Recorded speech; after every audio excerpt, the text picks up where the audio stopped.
বিক্ষোভ করায় দণ্ডপ্রাপ্ত ৫৭ বাংলাদেশিকে ক্ষমা করে দিয়েছেন সংযুক্ত আরব আমিরাতের রাষ্ট্রপতি শেখ মোহাম্মদ বিন জায়েদ আল নাহিয়ান। মঙ্গলবার দেশের বিভিন্ন গণমাধ্যমের সম্পাদকদের সঙ্গে এক বৈঠকে একথা জানান অন্তর্বর্তী সরকারের প্রধান উপদেষ্টা ডক্টর মোহাম্মদ ইউনূস। তিনি জানান, সংযুক্ত আরব আমিরাতের আদালতে দোষী সাব্যস্ত ৫৭ জন বাংলাদেশিকে আজ দেশটির প্রেসিডেন্ট ক্ষমা করেছেন। শিগগিরই তাদের বাংলাদেশে পাঠানো হবে। মধ্যপ্রাচ্য ভিত্তিক সংবাদ মাধ্যম গালফ নিউজের প্রতিবেদনে বলা হয়, বাংলাদেশের ছাত্র আন্দোলনকে কেন্দ্র করে গত জুলাইয়ে আমিরাতের বিভিন্ন জায়গায় বিক্ষোভে জড়িত বাংলাদেশি নাগরিকদের ক্ষমা করে দিয়েছেন সংযুক্ত আরব আমিরাতের প্রেসিডেন্ট। এর মধ্যে কারাদণ্ডপ্রাপ্তদের শাস্তি বাতিল করা হয়েছে।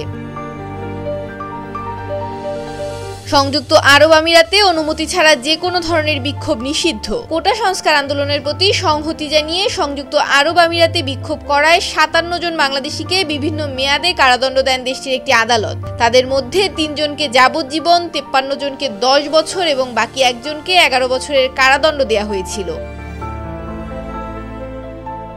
মৌমিতা মৌ, ডেস্ক রিপোর্ট, ভোরের পাতা।